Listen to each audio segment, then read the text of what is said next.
بعد اذن كل الاهلاويه، وانا واحد اهلاوي وبحبكم والله العظيم بحبكم، وانا اهلاوي زيكم يعني وبشجع الاهلي. يا جماعه الشعار او الهتاف بتاع عمري عشان الاهلي يهون، لا عمرك مين يا باشا عشان الاهلي يهون؟ تعالى هنا يا باشا. لا مع احترامي ليك، عمرك اسمى واغلى ملايين، ما فيش اساسا، ما فيش رقم من الاهلي. ومع احترامي ليك ده نادي بنشجعه وبتاع، في الاخر لعبه الكوره دي كلها، لعبه الكوره دي كلها في الاخر ايه؟ تسليه، تسليه وترفيه. فانت ما تحطهاش في حته بقى ايه عمري عشان الاهلي هو يا عم.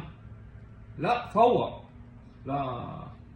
فعايزين نراجع نفسنا كاهلاويه في الهتاف ده او في الشعار ده، لانه مش مع الوقت كده لما تيجي تفكر فيه تحس ان هو مبالغ في امه الصراحه.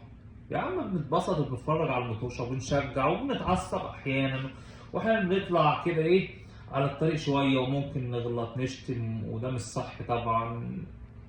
لكن توصل معاك عمري عشان الاهلي هون، لا يابا ما يهونش ابدا. مع احترامي للاهلي بلعبته بينا كلنا، ايه ده فريق كوره غرض منه التسليه والترفيه، ما تحطوش في مكان بقى اكبر من كده.